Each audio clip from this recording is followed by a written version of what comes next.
Say it one more time. Non-binary. Sorry. 3, 2, 1.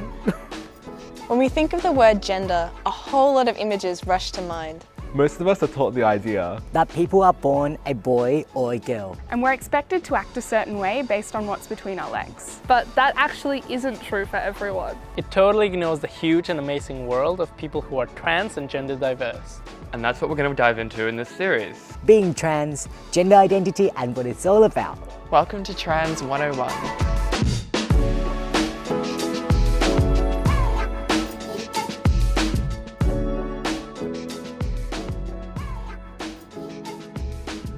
Traditionally, we tend to think of gender as decided by the body we're born in.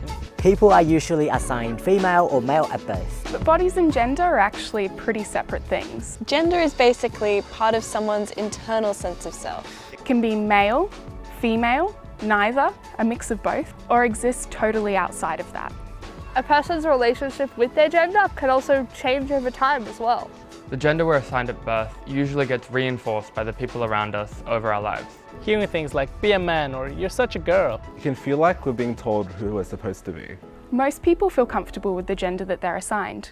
But for some people, that label never quite fits and doesn't feel right. That's what's called being Transgender.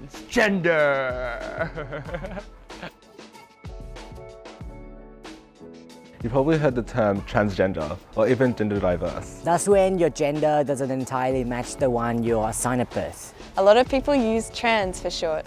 That can mean the gender you were assigned felt meaningless, restrictive, or altogether just didn't quite fit. That might seem like a pretty broad definition, and that's because it is. And the most important thing you need to know, There's no one right way to be trans. There are a lot of different ways people might identify. It's not about knowing every single one. But rather being open to difference when you encounter it. And also keep in mind that gender and sexuality are largely separate things. Lesbian, bisexual, asexual, gay, and straight are a few different examples. But we're all those things in addition to being trans. They're not the reason we're trans. I think for me, there's kind of been this expectation that I transitioned because I like guys and wanted to get with them more easily. Actually, I'm a super gay lesbian. When we talk about gender identity, people often think of two opposing groups. A binary of female and male. And that when you're trans, you go from one to the other. But there's a lot more to it than that. Putting it simply, non-binary is an umbrella term people use. To describe gender that doesn't fit squarely into male or female. And this can include people who feel that their gender is a mix of both. Changes often. Or as something totally separate. Or have no strong sense of gender at all. Different people might use more specific terms to describe their gender, whilst others use non-binary. And trans people who aren't non-binary Who identify as strictly male or female. Might describe themselves as binary. There's also a term for people who aren't trans. That's cisgender. Cisgender is a way of saying not trans. You might also have heard it shortened as cis. Being cisgender is when the gender you identify as totally matches the one you were assigned at birth. The term comes from Latin, meaning on the same side as. and is used in contrast with trans, which means on the other side of. It might be a new word to get used to, but it helps avoid a contrast of trans people and normal people. And instead, just recognize that being trans or cis are just different ways to be. So if you're cisgender, this is a great word to add to your vocabulary. Transitioning is when someone takes steps To socially or physically feel more aligned with their gender identity. First is social transitioning. Social transitioning involves how we interact with people. Such as coming out as transgender. To ask people to use different words and pronouns to describe us. Or changing the way we interact with gendered spaces, like the bathroom we use.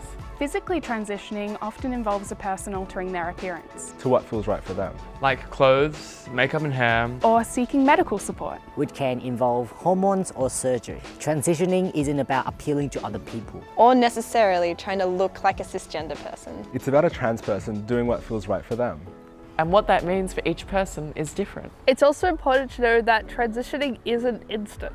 There's a tendency to think of transitioning as something automatic, like there's a fairy godmother who will pop up and magically change everything. Transitioning is a gradual thing.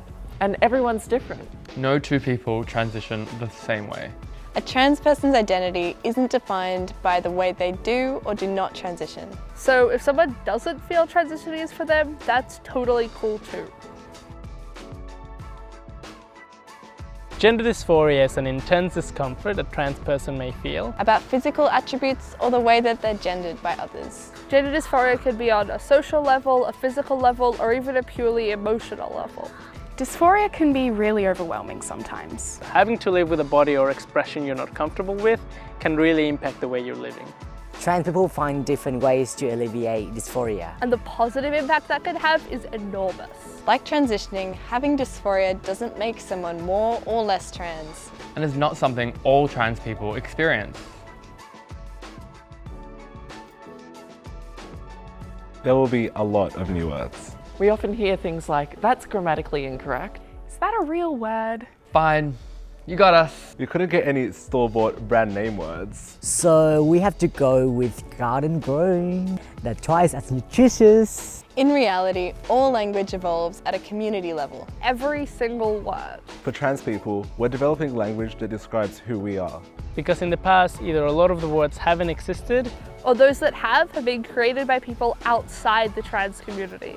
And don't always reflect our experiences. When you're talking about gender and bodies, talk about what you actually mean. People will have uteruses instead of women when talking about bodies. Because some trans guys and non-binary people have those too. Or if you're talking about being a woman, avoid things like people with vaginas and just say woman, because not all women have those. There's also never a need to say he/she when talking about a group of people. They will do just fine. it's shorter, less clunky, and more inclusive. Using the right language makes trans people feel included. And it's actually more accurate as well. Learning this stuff so you can be more informed is a pretty awesome thing to do. So if you found this video helpful, Share it online so you can reach even more people. And if you want to know more, check out the rest of Trans 101. Full of even more awesome videos about gender diversity.